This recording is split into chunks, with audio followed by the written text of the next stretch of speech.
Shri Sachchidananda Sadhguru Sainath Maharaj key జై. దైవంతో సహజీవనం. స్వామి రామకృష్ణానంద. సన్యాసిగా, ఆచార్యునిగా. శ్రీరామకృష్ణులు ఇలా చెప్పేవారు: సర్వసంగ పరిత్యాగి అయిన సన్యాసియే జగద్గురువు. అతడు కనబరచే ఆదర్శమే జనంలోని ఆధ్యాత్మిక చైతన్యాన్ని జాగృతం చేస్తుంది. రామకృష్ణానంద స్వామి మచ్చలేని శీలం గల సన్యాసి. ఒకసారి అమెరికన్ భక్తులొకరితో ఆయన ఇలా చెప్పారు: మనిషి తనకున్న సర్వస్వాన్ని భగవంతునికి అర్పించాలి. అప్పుడే అతడు వృద్ధిలోకి వస్తాడు. వ్యక్తిగతమైన మతాలన్నింటినీ చదివి చూస్తే అన్ని మతాలు త్యాగాన్నే బోధించడం వాటన్నింటిలో గల ప్రాథమికమైన బోధన త్యాగమే. మరొక సమయంలో త్యాగంలోని మర్మాన్ని ఆయన ఈ విధంగా విశదపరిచారు: ఆధ్యాత్మిక జీవనం కోసమై ఈ ప్రపంచాన్ని వదిలిపెట్టే వాళ్ళంతా నిశ్చయంగా ఉన్నదని తెలిసి దానికోసం సందేహాత్మకమైన దాన్ని వదిలివేస్తున్నారు. శాశ్వతమైన దానికోసం క్షణికమైనది వదిలిపెడుతున్నారు. మన శక్తి అంతా త్యాగంలోనే నుంచే వెలువడుతోంది. జీవితాలను త్యాగం చేసినప్పుడే మనం నిజంగా జీవించటం ప్రారంభిస్తున్నాము. ప్రస్తుతానికి మనం బందీలుగా జీవిస్తున్నాము.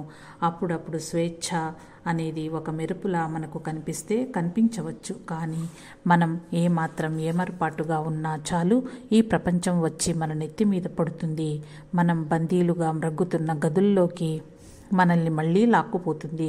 అనంతమైన ఆత్మానందంతో పోల్చి చూసినప్పుడు విషయ సుఖాలన్నీ చిల్లి గవ్వకు సాటిరావు.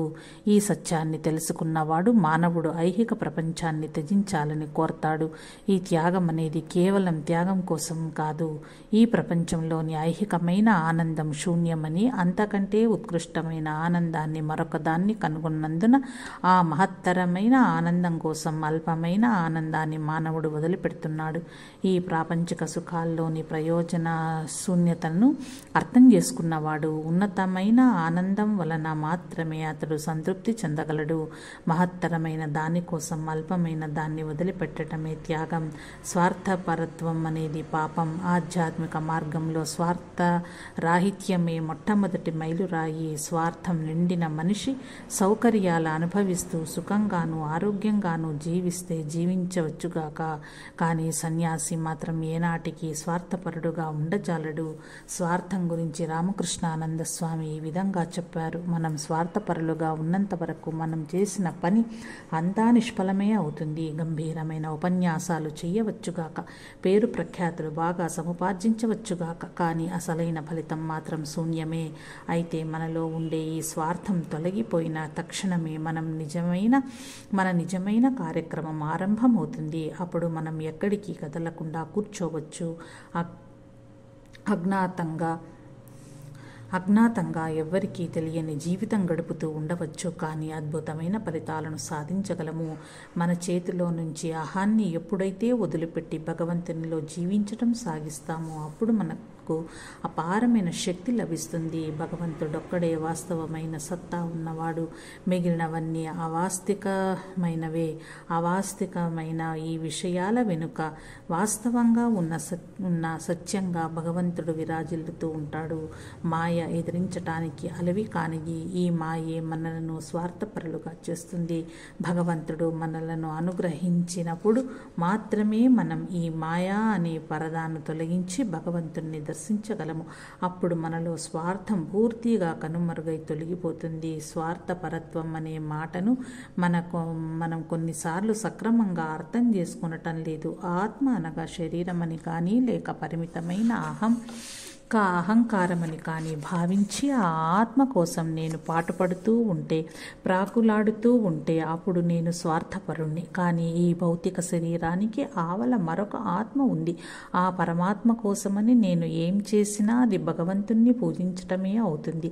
ఆ ఉన్నత స్థితిలో పరమాత్మలో జీవించేవాడు ఎప్పుడూ స్వార్థపరుడిగా మనలేడు. నీలో భగవంతుడున్నాడని భావించుకో. అప్పుడు నువ్వు స్వార్థపరత్వాన్ని అధిగమించగలవు. నువ్వు ఎల్లప్పుడూ దైవ సన్నిధిని జీవనం కొనసాగిస్తున్నప్పుడు అహం తన శక్తిని కోల్పోతుంది. కానీ ఎంతవరకు అహం మానవుడిపైన ఆధిపత్యం చెలాయిస్తూ ఉంటుందో అంతవరకు మానవుడు కట్టుబానిసయే. నీలోని ఆందోళనలు, విచారాలు అన్నీ కూడా ఈ అహంకారం నుంచే, ఈ స్వార్థపరత్వం నుంచే పుట్టుకొస్తున్నాయి. నీలో ఉన్న ఈ అహంకారం తొలగిపోని అప్పుడు నీలో అన్ని ఆందోళనలు, విచారణలు అటంతటా అవే అదృశ్యం అయిపోతాయి. మతం అంటే రామకృష్ణానంద స్వామికి గల భావనను సోదరి దేవమాత తన రచనల్లో ఈ విధంగా వెల్లడించారు. పూజా విధానానికి సంబంధించినంత వరకు స్వామి పూర్వాచార పరాయణుడు, ఛాందస్సుడు కావచ్చు. మతపరమైన విశ్వాసాలకు సంబంధించినంత వరకు మాత్రం ఆయన ఉదార హృదయుడు. సహనం, విశ్వజనీయమైన దృక్పథం, ఏ విధమైన పక్షపాతం లేకపోవటం ఇవి ఆయన ఆలోచన నిర్మాణానికి పునాది మూల స్తంభాలు. పదార్థానికి వ్యతిరేకంగా ఆత్మ జరిపే పోరాటమే మతం అని ఆయన మతాన్ని నిర్వచించారు. ఈ పోరాటంలో సహాయపడేది ఏదైనా ఆయన సాదరంగా ఆహ్వానించేవారు. ఒక మతాన్ని దుయ్యబడుతూ ఒక వ్యక్తి ఆయన చెంతకు వచ్చినప్పుడు ఆయన అతడితో ఇలా చెప్పటం నేను విన్నాను: ఏ మత విధానాన్ని అయినా సరే నువ్వు ఎప్పుడూ తప్పు పట్టకు. బాహ్యమైన ఆచార సాంప్రదాయాలలో మాత్రమే ఈ విభేదాలు కనిపిస్తాయి. బాహ్యంగా కనిపించేదంతా పైన ఉండే పెంకు వంటిది. ఆ పెంకు కఠినంగాను గరుకుగాను ఉండవచ్చు. అది మనకంతగా నచ్చకపోవచ్చు కూడా. అయితే ఆ పెంకు తన లోపల ఒక విలువైన గుజ్జును దాచుకుని ఉంది. ఏ మతానికైనా ఈ గుజ్జు భగవంతుడే. ఏ మతానికి సంబంధించిన వారైనా సరే ఒకే భగవంతుణ్ణి ఆరాధించాలి. మతంలో ఉండే అతి ముఖ్యమైన ప్రాథమిక అంశాలు ఎక్కడ చూచినా ఒక్కటే. విభేదాలు కనిపిస్తాయి. రకరకాలైన మతపరమైన నమ్మకాలు, సిద్ధాంతాలు అన్నీ సత్యం యొక్క పాక్షిక ప్రతిబింబాలే. అయితే వాటిలో కూడా ఎంతో కొత్తగా సత్యం యొక్క కాంతి ప్రతిఫలిస్తూనే ఉండటం వల్ల మనం వాటిని, ఆ అంశాలని మొత్తం సత్యంగా భ్రమపడుతున్నాము. భగవంతునికి సముచితమైన స్థానం ఇవ్వటమే మతం అని నిర్వచించవచ్చు. ఈ విశ్వానికంతటికీ భగవంతుడే యజమాని. నాకు కూడా ఆ భగవంతుడే యజమాని. ఈ సత్యాన్ని గుర్తెరిగి సర్వస్వం భగవదర్పణం గావించటమే మతం. అంతా నీకోసం అట్టే పెట్టుకోవటం మతరాహిత్యం. సర్వస్వం దైవానికే సమర్పించి నేను నాది అనే భావాన్ని తొలగించుకో. ప్రతి మతంలోనూ ఉండే ముఖ్యమైన అంశం ఇదే. ఆధ్యాత్మికంగా ఉన్నతమైన శిఖరాలు అధిరోహించిన మహాత్ముడు మాత్రమే తన చుట్టూ ఆధ్యాత్మిక వాతావరణాన్ని నెలకొల్పగలడు. ఆ వాతావరణంలో ఉన్న ఎవరికైనా శాంతి, సంతోషం, సమన్వయం అనుభవంలోకి వస్తాయి. దీనికి విరుద్ధంగా ప్రాపంచిక పరాయణులైన జనం తాము ఎక్కడకు వెళ్ళినా తమతో పాటుగా ఆ ప్రాపంచిక వాతావరణాన్ని మోసుకుపోతారు. అలాంటి వాళ్ళు ఎక్కడకు పోతే అక్కడ ఎప్పుడూ రాజకీయాలను, తిండి, సుఖ సంతోషాలను గురించే ఎంతో ఉత్సాహంగా ముచ్చటించుకుంటూ ఉంటారు. అలాంటి లౌకికుల ఉనికిని రామకృష్ణానంద స్వామి ఎంతమాత్రం సహించలేకపోయేవారు. ఆశ్రమం లోపల ఎవరైనా ఒక లౌకికమైన పుస్తకాన్ని కానీ, వార్తాపత్రికను కానీ చదువుతూ ఆయన కంటపడితే ఆయన ఆ వ్యక్తిని మందలిస్తూ, ఈ పనిని నువ్వు బయట ఎక్కడైనా చెయ్యవచ్చు, ఇక్కడ మాత్రం నువ్వు భగవంతుని గురించి ఆలోచించటానికే ప్రయత్నం చెయ్యాలి అని అనేవారు. ఆయన మనస్సంతా ఎల్లప్పుడూ భగవంతుణ్ణి గురించిన ఆలోచనతోనే నిండి ఉండేది. ఒక రోజున ఆయన సోదరి దేవమాతకు ఇలా చెప్పారు: భగవత్ సాక్షాత్కారం ఒక్కసారి పొందిన వ్యక్తి తన జీవితమంతా ఆయన్ను సాక్షాత్కరింప చేసుకుంటూనే ఉండాలి. తెలిసినా తెలియకపోయినా ప్రతి వ్యక్తి యొక్క గమ్యము భగవత్ సాక్షాత్కారమే. భగవంతుని పట్ల నిజమైన ప్రేమ లేనివాడెవడూ మతాన్ని ఆచరించినట్లు చెప్పదగదు. మతం అనేది భగవంతుని వైపు ఆకర్షణతో మొదలవుతుంది. భగవంతుని చేరే వరకు ఏ ఆత్మకు నిజమైన తృప్తి చేకూరదు. దైవాన్ని సాక్షాత్కారింప చేసుకోవటంతోనే మానవుని బంధాలన్నీ పటాపంచలైపోతాయి. భగవత్ సాక్షాత్కారాన్ని ఒక్కసారిగా హఠాత్తుగా ఇష్టం వచ్చిన రీతిన మనం సాధించలేము. భగవత్ సాక్షాత్కారం పొందటానికి ఒక సక్రమమైన పద్ధతి ఉంది. ముందుగా నువ్వు భగవంతుని గురించి వినాలి, శ్రవణం. ఆ వినిన దానిని అర్థం చేసుకోవాలి, మననం. అక్కడి నుంచి సాక్షాత్కారం కోసం ప్రయత్నం చేయాలి. వెలుతురు ఎక్కడుందో ఆ స్థానాన్ని నువ్వు తెలుసుకోవాలి. లేకపోతే దానిని తెలుసుకోవటానికి ఇంకొక దిశలో అంటే వ్యతిరేక దిశలో ప్రయాణించే ప్రమాదం ఉంది.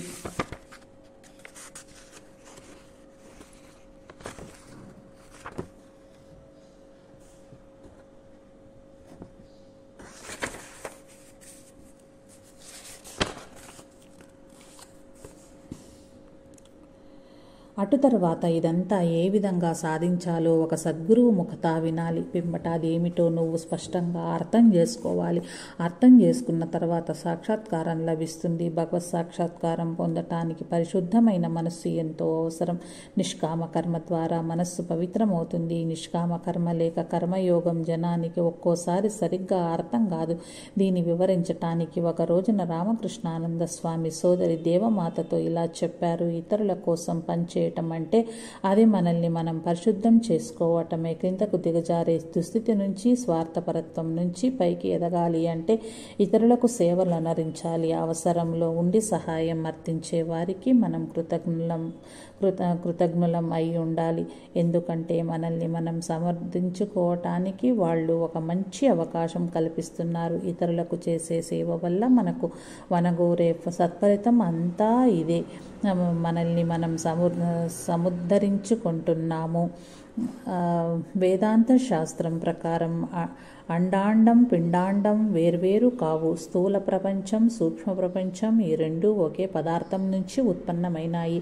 ఈ తత్వాన్ని రామకృష్ణానంద స్వామి తనలో మూర్తీభవించి చేసుకున్నారు. మతం, వేదాంతాలతో పాటుగా భౌతిక విజ్ఞానం, గణిత శాస్త్రాలలో కూడా ఆయనకు విస్తృతమైన పాండిత్యం ఉంది. ఒకసారి ఆయన ఇలా వ్యాఖ్యానించారు. వాస్తవానికి కాలం, దేశం, కార్య కారణ సంబంధం ఇవన్నీ వేరువేరుగా ఉన్న బాహ్యతత్వాలు కానీ కావు. అవన్నీ నా లోపలే ఉన్నాయి. అంటే నా మనస్సులోనే అవన్నీ ఉన్నాయి. యావత్ విశ్వము నాలోనే ఉంది. మానవుడు బాహ్య ప్రపంచంలో సాగిస్తున్న పోరాటమే విజ్ఞాన శాస్త్రం. మానవుడు తన అంతర ప్రపంచంలో సాగిస్తున్న పోరాటమే మతం. విజ్ఞాన శాస్త్రం బయట ఉన్న విశ్వాసంలోని సత్యాన్ని తెలుసుకోవటానికి పోరాటం సాగించేటట్లుగా మానవుణ్ణి ప్రేమిస్తుంది. మతం అనేది మానవుని లోపలనే ఉన్న విశ్వంలో దాగి ఉన్న సత్యాన్ని తెలుసుకోవటానికి పోరాడేటట్లుగా అతన్ని ప్రేరేపిస్తుంది. రెండు రకాల పోరాటాలు గొప్పవి, సందేహం లేదు. కానీ ఒకదానిలో విజయం చేకూరుతుంది, రెండవ దానిలో పరాజయం ప్రాప్తిస్తుంది. అదే వాటి మధ్యనున్న తేడా. విజ్ఞాన శాస్త్రం ఎక్కడ అంతమవుతుందో మతం అక్కడ ఆరంభమవుతుంది. విజ్ఞాన శాస్త్ర విధానమంతా పరిశీలన మీద, ప్రయోగాల మీద ఆధారపడి ఉంటుంది. కానీ పరిశీలనకు, ప్రయోగాలకు అతీతంగా ఒక సత్యం ఉన్నదని మానవుడు గుర్తించిన మరుక్షణం అతడు తన పరిశీలనలను, ప్రయోగాలను కట్టిపెట్టి పదార్థ విజ్ఞాన శాస్త్రాన్ని వదిలిపెడతాడు. విజ్ఞాన శాస్త్రం అనేది ఎప్పుడూ పరిమితమైన వస్తువులకు మాత్రమే సంబంధించినదై ఉంటుంది. మరి భగవంతుడో అనంతుడు, నిజమైన ప్రేమికుడు. తాను ప్రేమించే వారిని గురించే ఎల్లప్పుడూ తలపోస్తూ ఉంటాడు. తాను ప్రేమించే వారికి కోపం తెప్పించే ఏ పని అతడు ఎన్నటికీ చెయ్యడు. శ్రీరామకృష్ణ పట్ల రామకృష్ణానంద స్వామికి గల ప్రేమను తెలియచెప్పే కథలు ఈనాడు రామకృష్ణ వ్యవస్థలో ఐతిహాసిక గాథలుగా నిలిచిపోయాయి. ఒకసారి రామకృష్ణానంద స్వామి సోదరి దేవమాతతో ఈ విధంగా చెప్పారు. నిజమైన భక్తుడెప్పుడు తన్ను గురించి ఆలోచించడు, ఎల్లప్పుడూ ఎల్లప్పుడూ అతడు భగవంతుని గురించి ఆలోచనలోనే ఉండి తనను తాను మర్చిపోతాడు. ఈ శరీరం కేవలం ఒక పనిముట్టు మాత్రమే, నిశ్శబ్దమైన పనిముట్టు. ఏ పనిముట్టుకైనా తనకు తానుగా ఏ విధమైన స్వతంత్ర ఉనికి ఉండదు. దానిని ఉపయోగించే వ్యక్తి మీద ఆధారపడి అది పనిచేస్తుంది. ఉదాహరణకు ఒక కళాన్ని తీసుకుందాం. దానికే గనుక ఆలోచించగలిగిన శక్తి ఉంటే అది నేను వందల కొద్ది ఉత్తరాలు రాశాను అని అనుకోవచ్చు. కానీ నిజానికి అది చేసింది ఏమీ లేదు. దాన్ని చేత్తో పట్టుకున్న వ్యక్తి మాత్రమే ఈ ఉత్తరాలన్నీ వ్రాశాడు. మనకు ఆలోచించే శక్తి ఉండటం వలన పనులన్నీ మనమే చేస్తున్నట్లుగా భావిస్తున్నాము. వాస్తవానికి మన చేతిలోని కలం మాదిరిగానే మనమంతా ఒక ఉన్నతమైన శక్తి చేతిలోని పనిముట్లము మాత్రమే. అన్ని పనులను సాధ్యం చేస్తున్నది ఆ భగవంతుడే. జీవితం అంటేనే పోరాటం అని అర్థం. రెండు రకాల మనుషులు మాత్రమే ఏ పోరాటం చెయ్యకుండా ఉండగలరు. ఒకళ్ళు మరణించిన వాళ్ళు, మరొకళ్ళు ద్వంద్వాలను అధిగమించిన మహాజ్ఞానులు. ఒకనాడు ఎవరో ఒక వ్యక్తి వచ్చి ఆధ్యాత్మిక జీవితంలో తటస్థమయ్యే రసహీనతా భావనను గురించి స్వామికి ఫిర్యాదు చేశాడు. స్వామి అతన్ని ఎలా అన్వయించారు. అలా నిరాసక్తత కలగటము, దాని గురించి ఫిర్యాదు చేయటము వాళ్ళలోని దృఢభక్తిని తెలియజేస్తోంది. కానీ ఆ భక్తి భావాన్ని వాళ్ళు అన్ని సమయాలలోనూ సక్రమంగా వెల్లడి చేయలేకపోవచ్చు కాక వాళ్ళు అశాంతికి గురి అవుతున్నారు అంటేనే వాళ్ళ హృదయంలో తలెత్తిన ఈ అనాసక్తత అసహజమైనదని అర్థము. ఇది ఎలా ఉంటుందంటే, ఒక చేపను నీటి వెలుపలకు తెచ్చి పడేస్తే అది అనార్ద్రతను అనుభవించి తిరిగి నీటిలోనికి దూకుతుంది. ఎందుకంటే దానికి సహజమైన ఆవాసం నీరు కనుక. మానవులలో ఈ అనాసక్తత కలిగినంత మాత్రం చేత వాళ్లలోని భక్తి ఎంత మాత్రం కొరతపడదు. భగవద్భక్తికి కొరకు తాపత్రయపడుతున్నంత వరకు మానవుడు భక్తిలో స్థిరంగా నెలకొని ఉన్నట్లే. ఆధ్యాత్మిక జీవితంలో స్వప్రయత్నం అంతం కాగానే ఆత్మసమర్పణ మొదలవుతుంది. నిజమైన సన్యాసి ఎల్లప్పుడూ తనను తాను భగవంతునికి సమర్పణ గావించుకుంటూనే ఉంటాడు. తన ఆత్మ మీదనే ఆధారపడి ఉంటాడు. ఈ సందర్భంగా సోదరి దేవమాత తన స్మృతులను ఈ విధంగా తెలియచేశారు. నేను మద్రాసు వదిలి వెళ్ళటానికి ముందు ఒక సాయంత్రం మేము మద్రాసు నగరం నుంచి మఠానికి తిరిగి వస్తున్నాము. స్వామికి సహాయం చేయటానికి మఠంలో చాలా తక్కువ మంది మాత్రమే ఉన్న ఆ క్లిష్ట సమయంలో నేను కూడా ఆయనను వదిలి వెళ్ళిపోతున్నందులకు విచారం వ్యక్తం చేశాను. అందుకు స్వామి ఇలా సూటిగా రాజీ ఎరుగని విధంగా సమాధానమిచ్చారు. నాకు ఇతరులు ఎవరి సహాయం అక్కర్లేదు. నాలో ఆ భగవంతుడే పూర్తిగా నిండి ఉన్నాడు. ఇక వేరొకళ్ళ సహాయం నాకెందుకు? నాకు సాయం చెయ్యటానికి ఆ భగవంతుడు ఎవరినైనా పంపిస్తే నాకు సంతోషమే. ఆయన ఎవరినీ పంపించడు, అది నాకు సంతోషమే. ఆయన నాకు దేనిని పంపినా అదంతా నా మంచికే. నాకది అత్యుత్తమ ప్రయోజనకారియే అవుతుంది. భగవన్మత్తుడైన వ్యక్తితో కలిసి జీవించటం ఎంతో ఉత్సాహకరంగా ఉంటుంది. అటువంటి వ్యక్తి మనపైన దివ్యానందాన్ని వర్షించగలడు. ఆ దివ్యానందంలో ప్రాపంచికమైన మత్తు చాలా నిస్సారంగానూ నిరుత్సాహంగానూ ఉంటుంది. Days in an Indian monastery, భారతీయ మఠంలో గడిపిన రోజులు అనే తన పుస్తకంలో సోదరి దేవమాత ఈ విధంగా వ్రాసింది. మనం ఎవరితోనైతే కలిసిమెలిసి గడుపుతామో ఆ వ్యక్తుల లక్షణాలు మనకు అబ్బుతవి. మనం మాట్లాడే తీరు బట్టి మన ఆలోచన సరళి నిర్ణయించబడి ఉంటుంది. ఒకసారి రామకృష్ణానంద స్వామి నాతో ఇలా అన్నారు. మనస్సు అనేది పరిపూర్ణమైన ప్రతిబింబాన్ని ఇచ్చే ఒక పెద్ద అద్దం లాంటిది. కానీ ఈ అద్దం మీద ఎంతో మందంగా దుమ్ము పేరుకుపోవటం వల్ల మనకు అందులో ఏమీ కనిపించడం లేదు. ఎంత బాగా ఆ దుమ్మును తొలగింపగలిగితే అంత చక్కగా అందులో నీ ప్రతిబింబాన్ని చూడగలుగుతావు. క్షమించాలి, అద్దం మీద ఉన్న చిట్ట చివరి దుమ్ము కణాన్ని కూడా నువ్వు తొలగించగలిగితే మరింత పరిపూర్ణంగా ఆ అద్దంలో నిన్ను నీవు చూడగలవు. నీ ఆత్మస్వరూపాన్ని తిలకించగలవు. ఆత్మ విషయంలో ప్రతిబింబాన్ని మరుగుపరిచే ఆ దుమ్ము ఏమిటి? స్వార్థపరమైన కోరికలే ఆ దుమ్ము. నీలో స్వార్థపరమైన కోరిక ఏదీ లేకుండా చేసుకో. పవిత్రత అంటే అదే. పవిత్రత అంటేనే ఏకత్వం. కోరిక అనేది చాలా ప్రమాదకరమైనది. కొన్నిసార్లు మనలోని స్వార్థపరమైన కోరికలన్నింటినీ నిర్మూలింపజేశామని అనుకుంటాము. కానీ మనస్సులో ఏదో ఒక మూల కొంత అవశేషము మిగిలి ఉంటుంది. పొయ్యి లోపల ఏదో ఒక మూల కాస్తో మిగిలి ఉన్న అగ్నికణం నుంచి రాచుకుని పెద్ద మంట మళ్ళీ ఎలా చెలరేగుతుందో అదేవిధంగా ఈ కొంచెంగా మిగిలి ఉన్న కోరిక యొక్క అవశేషం నుంచి పెద్ద వాంఛాజ్వాల చెలరేగవచ్చు. ఒకరోజు సాయంత్రం ఎవరో ఒక వ్యక్తి వచ్చి ధ్యానం ఎలా అభ్యసించాలి అని రామకృష్ణానంద స్వామిని ప్రశ్నించాడు. అందుకు రామకృష్ణానంద స్వామి ఈ విధంగా జవాబిచ్చారు: ధ్యానం అంటే సంపూర్ణమైన ఆత్మత్యాగం చెయ్యటం అని అర్థం. నేను అనే భావాన్ని పూర్తిగా నిర్మూలిస్తేనే గాని ధ్యానం సాధ్యం కాదు. ఒక పెద్ద కాంతి పుంజం ముందు చిన్న చిన్న దీపాలు కనిపించకుండా పోతవి. సూర్యుడు ఉదయించగానే నక్షత్రాలు కనిపించకుండా పోయినట్లుగా భగవంతుని ప్రకాశవంతమైన కీర్తి ముందు అహం యొక్క అల్ప కాంతి పూర్తిగా కనుమరుగు అవుతుంది. అందువల్ల నువ్వు నీలోనే ఉన్న భగవంతుని ఉనికిని తెలుసుకోవటానికి ప్రయత్నం చేయాలి. ఈ నా చక్షువులతో భగవంతుణ్ణి చూడలేను, ఈ చెవులతో ఆయనను వినలేను.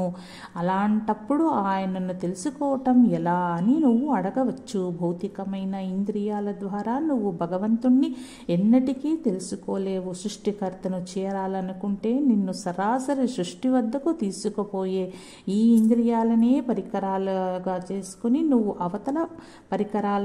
అవతల పారేయాలి. నీ ఇంద్రియాలను మనస్సును అతిక్రమించి పైకి ఎదగాలి. అప్పుడు ధ్యానం దానంతటదే నీకు సిద్ధిస్తుంది. అంతర్దృష్టిని సాధించటానికి ఇది ఒక్కటే మార్గం. ఈ ఇంద్రియాలన్నీ సృష్టి కోసం ఉద్దేశించబడినవి కానీ సృష్టికర్త కోసం కాదు. స్వామి రామకృష్ణానంద చివరి రోజులు. రామకృష్ణానంద స్వామి జీవించినది తక్కువ కాలమే అయినా ఆయన సాధించింది చాలా ఎక్కువ. 14 సంవత్సరాల కాలం పాటు ఆయన దక్షిణ భారతదేశంలో శ్రీరామకృష్ణ వివేకానందుల సందేశాన్ని వ్యాప్తి చేయటంలో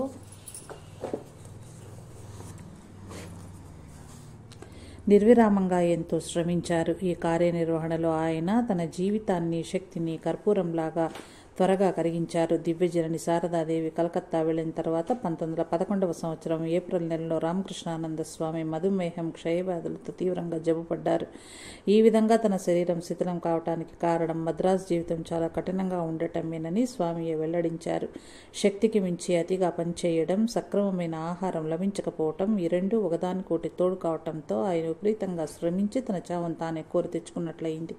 మద్రాసు కేంద్రం విజయవంతం కావటంలో తన ఘనత ఏమీ లేదని ఆయన సవినయంగా చెప్పేవారు.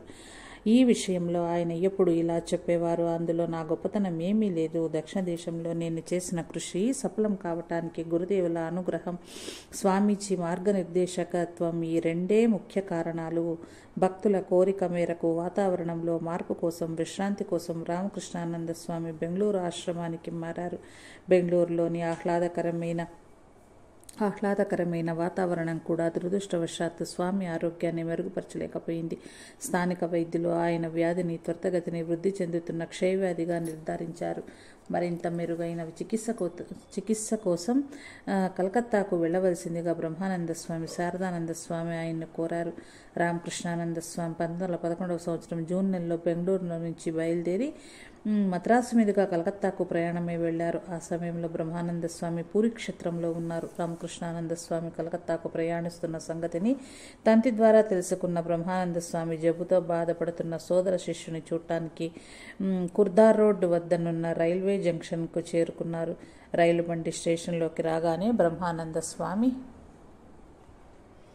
గబగబా రామకృష్ణానంద స్వామి ఉన్న పెట్టెలోకి ప్రవేశించి శుష్కించిపోయిన ఆయన శరీరాన్ని చూసి నిర్ఘాంతపోయారు.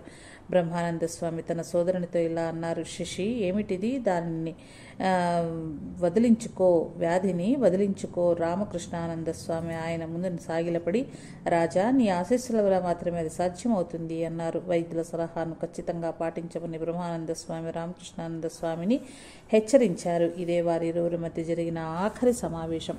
రామకృష్ణానంద స్వామి 1911వ సంవత్సరం జూన్ నెల 10వ తేదీన కలకత్తా చేరుకున్నారు. ఆయనకు ఉద్బోధన్ పత్రికా కార్యక్రమంలో బస ఏర్పాటు చేశారు. ఆయన్ను ఒక ప్రఖ్యాత వైద్యుని పర్యవేక్షణలో ఉంచి చికిత్స చేయించారు. సాధ్యమైనంత అత్యుత్తమ వైద్య చికిత్స, శ్రద్ధతో కూడిన సంరక్షణ లభిస్తోంది. అయినప్పటికీ స్వామి పరిస్థితి క్రమక్రమంగా క్షీణించసాగింది. అయితే ఆయన మనస్సు మాత్రం సదా తన గురుదేవుల మీదనే లగ్నమై ఉండేది. శ్రీరామకృష్ణులకు ఇదివరలో చికిత్స చేసిన కవిరాజ దుర్గా ప్రసాద్ సేన్ ఒక రోజున వచ్చి రామకృష్ణానంద స్వామిని ఇలా ప్రశ్నించాడు: మీ కలలో మీరు శ్మశానాన్ని కానీ తులసి వనాన్ని కానీ చూస్తున్నారా? తీవ్రమైన వ్యాధిగ్రస్తులకు ఈ రకమైన దృశ్యాలు కలలో కనిపిస్తే వారి ఇంకా మరణం ఆసన్నమైనట్లే. అందుకు జవాబుగా రామకృష్ణానంద స్వామి, లేదు, అవి నాకు కనిపించటం లేదు. కానీ తరచుగా నేను గురుదేవులను, శారదామాతను, స్వామీజీని, దక్షిణేశ్వరాన్ని ఇలాంటి వాటిని మాత్రమే నా కల్లో చూస్తున్నాను అని అన్నారు. రామకృష్ణానంద స్వామి శరీరతత్వంలో పిత్తాధిక్యత ఎక్కువగా ఉండటం వల్ల ఆయన చర్మం చాలా పొడిగా ఉండేది. అంతేకాకుండా ఈ పైత్య ప్రకోపం వల్ల ఆయన శరీరం అంతా మంటలెత్తిపోయేది. ఆయన పరిచారకులు దాదాపు నిర్విరామంగా ఆయనకు విసురుతూనే ఉండవలసి వచ్చేది. మంచం మీద అశాంతితో ఆయన అటు ఇటు పొరలాడుతూ జయ గురుదేవ, జయ గురు అంటూ ప్రార్థించేవారు. ఆహారం మీద కోరిక ఆయనలో దాదాపు పూర్తిగా నశించింది. ఆయన చాలా తక్కువ ఆహారం తీసుకునేవారు. ప్రొద్దుట పాలల్లో ముంచిన క్రీమ్ బిస్కెట్లను చాలా కొద్దిగా తినేవారు. మధ్యాహ్న పూట పాలతో పాటు కొన్ని ముద్దల అన్నం మాత్రం తినేవారు. రామకృష్ణానంద స్వామి భోజనం చేసే సమయానికి అక్కడికి తరచూ శారదానంద స్వామి వచ్చి స్వామి ప్రక్కనే కూర్చుని మరి కొంచెం ఆహారం తీసుకోవాల్సిందిగా బుజ్జగించేవారు.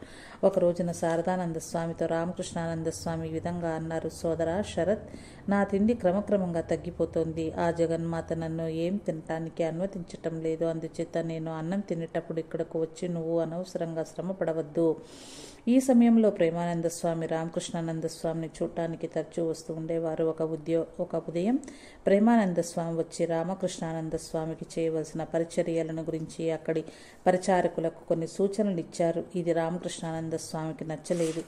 ఈ విషయంలో ప్రేమానంద స్వామిని తప్పుపట్టి ఆయనను దుయ్యబట్టారు. అయితే ప్రేమానంద స్వామి వెళ్ళిపోయిన తర్వాత రామకృష్ణానంద స్వామి తింటున్నది ఆపివేసి పెద్దగా ఏడవటం మొదలుపెట్టారు. తర్వాత రామకృష్ణానంద స్వామి కోరిక మేరకు పరిచారకుడు బలారాం బోస్ ఇంటికెళ్ళి ప్రేమానంద స్వామిని పిలుచుకువచ్చాడు. రామకృష్ణానంద స్వామి తన తలను ప్రేమానంద స్వామి పాదాలపై ఉంచుతూ ఒక చిన్న పిల్లవాని మాదిరిగా ఏడవటం ప్రారంభించారు. అది చూచి ప్రేమానంద స్వామి, సోదరా, ఏమైంది అని ప్రశ్నించారు. అందుకు రామకృష్ణానంద స్వామి ఈ విధంగా జవాబిచ్చారు: సోదరా, నేను ఈనాడు గురుదేవులలో నమ్మకం కోల్పోయాను. నన్ను ముఖం వాచేటట్లు కొట్టు. అది విని ప్రేమానంద స్వామి, మా శశి గురుదేవులలో విశ్వాసాన్ని కోల్పోయాడంటే నేను దాన్ని నమ్మటం అసంభవం. అది ఊహకైనా అందని విషయం అన్నారు. అప్పుడు రామకృష్ణానంద స్వామిని, గొప్పతనాన్ని నువ్వు ఎవరనే విషయాన్ని గురుదేవులు నాకు చూపించి ఉన్నారు. అయినా అది మర్చిపోయి ఈనాడు నేను నీ పట్ల కఠినంగా ప్రవర్తించాను అంటే అది నేను గురుదేవుల పట్ల నమ్మకం కోల్పోయినట్లు రుజువు చేస్తోంది అంటూ ప్రేమానంద స్వామికి తెలియచేశాడు. ప్రేమానంద స్వామి ఇవేమి పట్టించుకోకుండా రామకృష్ణానంద స్వామిని భోజనం చేయమని చెబుతూ స్వయంగా తన చేతులతో ఆయనకు అన్నం తినిపించి స్వాంతపరిచారు. ఒకరోజు రామకృష్ణానంద స్వామి తమ్ముడు ఆయనను చూడటానికి వచ్చాడు. అప్పుడు స్వామి అతడితో తనకు 3 సంవత్సరాల వయసులో తన తల్లి కాళికాదేవికి మొక్కుకున్నారని గుర్తు చేసి ఆ మొక్కును తీర్చమని తల్లికి చెప్పవలసిందిగా కోరారు. ఇంటికి వెళ్ళిన తర్వాత స్వామి సోదరుడు ఈ మొక్కు సంగతి వాస్తవమేనని తల్లి ద్వారా తెలుసుకుని తక్షణమే స్వామి కోరిక మేరకు మొక్కు చెల్లించాడు. మరొక రోజున స్వామి తల్లి భవసుందరి ఆయనను చూడటానికి వచ్చింది. ఆయన తన తలను తల్లి వైపుకు వంచి, అమ్మా, నీ 6 చేతులు నా తల మీద పెట్టి నన్ను ఆశీర్వదించు అని అడిగారు. ఆమె తన కుమారుణ్ణి అదే ప్రకారం ఆశీర్వదించింది. రాను రాను రామకృష్ణానంద స్వామి పరిస్థితి మరింత దారుణంగా దిగజారిపోయింది. నెత్తురు కక్కడం మొదలుపెట్టారు. రాత్రులు నిద్ర ఉండేది కాదు. శరీరం అంతా శుష్కించిపోయి ఎముకలు మాత్రమే మిగిలి అస్థిపంజరంలా తయారయ్యారు. శారీరక బాధలను భరించలేక ఒకరోజున ఆయన తన పరిచారకుని పిలిచి గోడకు వేలాడుతున్న శ్రీరామకృష్ణ చిత్రపటాన్ని తెచ్చి ఇమ్మని అడిగారు. ఆ చిత్రపటాన్ని చేత్తో పుచ్చుకొని విలపిస్తూ, గురుదేవా, ఎందుకయ్యా నన్ను ఇన్ని కష్టాలు పెడుతున్నారు? నాకు తెలిసి నేను ఈ శరీరంతో ఏ పాపము చేయలేదు. అలాంటప్పుడు ఈ వేదన నాకెందుకు దాపరించింది అని మొరపెట్టుకున్నారు. వెంటనే గురుదేవులను తాను ఈ విధంగా తప్పు పట్టినందుకు ఎంతో నొచ్చుకుంటూ తనను క్షమించమని గురుదేవులను ఆయన్ని ఇలా వేడుకున్నారు. గురుదేవా, నేను అపరాధం చేశాను, దయచేసి నన్ను క్షమించు. తర్వాత ఆయన తన పరిచారకుణ్ణి పిలిచి గురుదేవుల చిత్రపటాన్ని యథాస్థానంలో గోడకు తగిలించమని చెప్పారు. ఇంతటి అనారోగ్యంలో కూడా ఒక్కోసారి ఆయన తన శరీర బాధను మర్చిపోయి గురుదేవులను గురించి ఎంతో ఉద్విగ్నంగా చాలాసేపు మాట్లాడుతూ ఉండేవారు. అంత ఎక్కువగా మాట్లాడవద్దని పరిచారకుడు ఆయన్ను హెచ్చరించినప్పుడు స్వామి ఇలా బదులు చెప్పేవారు. గురుదేవులను గురించి మాట్లాడుతూ ఉన్నంతసేపు నేను నా శరీర ధ్యాస మర్చిపోతాను. మరణవేదన సైతం మదిలోకి రాకుండా పోతుంది. చివరి రోజుల్లో యేసుక్రీస్తుని గురించి మాట్లాడేటప్పుడు ఆయన ఎంతో ఉత్తేజితులయ్యేవారు. శ్రీరామకృష్ణులు తనను పూర్వజన్మలో యేసుక్రీస్తు అన్యాయుడిగా ఏ విధంగా భావించేవారో ఆయన ఉత్సాహంగా వివరించేవారు. తన గురుదేవులు వారి సమాధిస్థితిలో ఏ విధంగా యేసుక్రీస్తు సాక్షాత్కారాన్ని పొందింది, యేసుక్రీస్తు శరీరం ఏ విధంగా శ్రీరామకృష్ణ శరీరంలో వచ్చి లీనమైంది ఆయన గుర్తుకు తెచ్చుకొని చెప్పేవారు. సంధిలోకి పోయిన స్థితిలో కూడా రామకృష్ణానంద స్వామి దుర్గా దుర్గా, శివ శివ, శ్రీగురు శ్రీగురు అంటూ దైవనామాలని ఉచ్చరిస్తూ ఉండేవారు. ఆయన ఇక 2-3 రోజులు మరణిస్తారనగా ఒకరోజు ఉదయం 9 గంటలకు ఈ అద్భుత సంఘటన జరిగింది. ఆయన కళ్ళు మూసుకుని పడుకుని ఉన్నారు. పరిచారకుడు ఆయన ప్రక్కనే మౌనంగా కూర్చున్నాడు. ఇంతలో ఒక్కసారి హఠాత్తుగా స్వామి లేచి పరిచారకునితో ఇలా చెప్పారు. గురుదేవులు శారదాదేవి స్వామీజీలు వచ్చారు, వారికి ఆసనం సమర్పించు. అది విని ఆ పరిచారకుడు నివ్వెరబోయాడు. నోటమాట రాక నిలిచిపోయాడు. మళ్ళీ స్వామి ఆ పరిచారకునితో ఇలా అన్నారు. నువ్వు చుట్టం లేదా? గురుదేవులు వచ్చారు, తివాచి పరిచి ఉంచు, 3 నీళ్లు అమర్చు. వెంటనే పరిచారకుడు స్వామి ఆజ్ఞలను అమలుపరిచాడు. రామకృష్ణానంద స్వామి 2 చేతులు జోడించి 3 సార్లు శిరస్సు వంచి నమస్కారం చేశారు. తర్వాత ఆయన కొంతసేపు రెప్పవాల్చకుండా కంటికి కనిపించని ఏదో ఒక దృశ్యాన్ని తిలకిస్తున్నట్లుగా ఉండిపోయారు. కొంత సమయమైన తర్వాత ఆయన పరిచారకునితో ఇలా చెప్పారు. వాళ్ళు వెళ్ళిపోయారు. ఇక ఆ తివాచిని దీళ్లను తీసేయి. అవసాన గడియలు సమీపిస్తున్న తరుణంలో శారదామాతను చూడాలనే కోరికను రామకృష్ణానంద స్వామి వ్యక్తం చేశారు. ఆ సమయంలో దివ్యజనని శారదాదేవి తమ పుట్టిల్లు జయరాం బాటిలో ఉన్నారు. ఆమెను తీసుకురావటానికి ధీరానంద స్వామి జయరాం బాటికి వెళ్లారు. కానీ శారదాదేవి మాత్రం కలకత్తాకు రావటం కుదరలేదు. బహుశా ఇందుకు 2 కారణాలు ఉండవచ్చు. మొదటిది, రామకృష్ణానంద స్వామి మరణాన్ని చూస్తూ చూస్తూ భరించటం ఆమెకు అత్యంత దుర్భరంగా ఉంటుంది. రెండవది, ఆమె నివసించడానికి ఉద్బోధన్ కార్యాలయంలో చోటు లేదు. రామకృష్ణానంద స్వామి నివాసం కూడా అందులోనే ఉన్నందుచేత శారదామాత స్వయంగా రామకృష్ణానంద స్వామి చెంతకు రాకపోయినప్పటికీ ఆయన జీవితపు కట్టకడపటి రోజు రాత్రి రామకృష్ణానంద స్వామికి ఆయన మనోఫలకం మీద ఒక దృశ్యంలో శారదాదేవి సాక్షాత్కరించి ఆయన అనుగ్రహించింది. అది చూచి రామకృష్ణానంద స్వామి ఆహా, అమ్మ వచ్చింది అని ప్రకటించారు. రామకృష్ణానంద స్వామి జీవితపు చివరి రోజున ఆయన చూడటానికి పులిన్ మిత్ర అనే ప్రఖ్యాత గాయకుడు వచ్చాడు. పులిన్ మిత్ర బ్రహ్మానంద స్వామి శిష్యుడు. అతనితో రామకృష్ణానంద స్వామి క్రితం రోజు రాత్రి చూసిన దృశ్యాన్ని పహలో దుఃఖ రజని, దుఃఖపు రాత్రి గడిచిపోయింది అనే బెంగాలీ వాక్యంలో వివరించారు. ఆ వాక్యాన్ని గిరీష్ చంద్ర ఘోష్ వద్దకు తీసుకెళ్లి అతడికి చూపించి ఆ వాక్యం ఆధారంగా ఒక గీతాన్ని కూర్చోవలసిందిగా కోరమని ఆయన పులిన్ మిత్రాకు చెప్పారు. గిరీష్ చంద్ర ఘోష్ అలనాటి ప్రఖ్యాత బెంగాలీ నాటక ప్రయోక్త, శ్రీరామకృష్ణ శిష్యుడు, భక్తుడు. అటు తరువాత కాలంలో ఈ విషయాన్ని గురించి గిరీష్ ఇలా చెప్పాడు. శ్రీరామకృష్ణ అనుగ్రహం వల్ల నేను ఈ గీతాన్ని వెంటనే పూర్తి చేయగలిగాను. పులిన్ మిత్ర ఆ గీతాన్ని నా ముందు పాడి వినిపించాడు. నా రచన అతన్ని ఎంతో కదిలించి వేసింది. గీత రచన పట్ల అతడు బాగా సంతృప్తి చెందాడు. వంగ భాషలో గిరీష్ కూర్చిన ఆ గీతం యొక్క భావానువాదం ఇదే. ఆహా, ఈ శోకరాత్రి గతించే, భయంకర అహం స్వప్నం నశించే, జనన మరణ భ్రాంతియే ఇక లేదాయే, జ్ఞానోదయ శుభవేళ జగజ్జనని హసించే అమ్మ అనుగ్రహించు నిర్భయమును వరం అనుగ్రహించు మృత్యువుపై జయబేరి మ్రోగించు గగనానికి జయ జయ ధ్వానాలు సాగని జగమంతా అమ్మ పేరు మారు మ్రోగని విలపించకు రామకృష్ణుల చరణాలను చూడు కలతలన్నీ బాధలన్నీ ఇంకా నిన్ను వీడు వస్తాం నా వైపు చూడు అంటున్నది జనని కరుణ కనుల నింపి జగద్రక్షకుడిట నిలిచెనని. పులిన్ మిత్ర ఈ గీతాన్ని రామకృష్ణానంద స్వామి ముందు కూర్చొని చాలాసేపు పాడారు. అతడు పాడుతున్నంతసేపు రామకృష్ణానంద స్వామి పారవశ్యంలో ఆ గీతాన్ని విన్నారు. పాట వింటున్నంతసేపు ఆయన ఎంతో శాంతిని అనుభవించారు.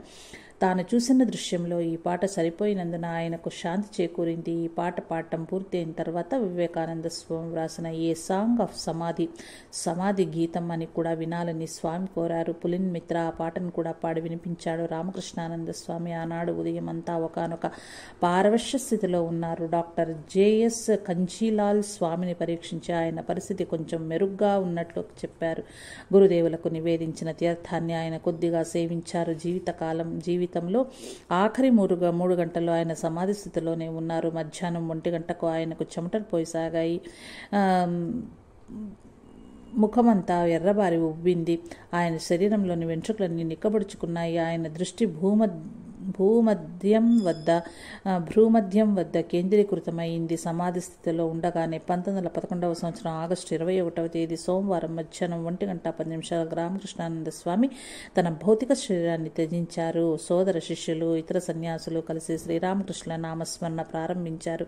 రామకృష్ణానంద స్వామి శరీరం మీద నిక్కబడుచుకున్న వెంట్రుకలను చాలాసేపు అదే స్థితిలో ఉండటాన్ని వాళ్ళు గమనించారు. తర్వాత ఆయన శరీరాన్ని పై అంతస్తు నుంచి క్రిందకు దించారు. సోదరి నివేదిత వచ్చి స్వామికి ప్రణమిల్లింది.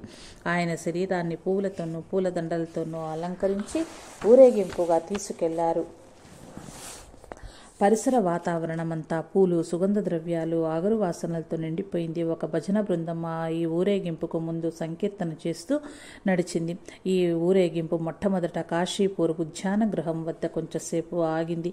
తర్వాత కాశీపూర్ శ్మశాన వాటిక వద్ద కొంతసేపు ఆగింది. అటు తర్వాత గంగానది దాటి చివరకు బేలూరు మఠం చేరింది.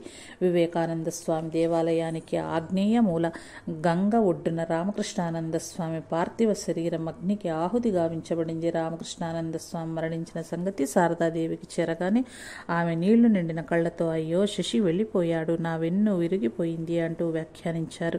పూరిలో ఉన్న బ్రహ్మానంద స్వామికి ఈ విషాద వార్త తెలియగానే ఆయన దుఃఖంతో ఇట్లా ప్రకటించారు. దక్షిణ దేశపు సంరక్షక దేవత వెళ్ళిపోయాడు. దక్షిణ ప్రాంతం అంధకార బంధురమైపోయింది. మద్రాసులోని హిందువులంతా కలిసి ఒక స్మారక సభను ఏర్పాటు చేసి తమ ఆధ్యాత్మికోన్నతికి పురోభివృద్ధికి తన జీవితాన్ని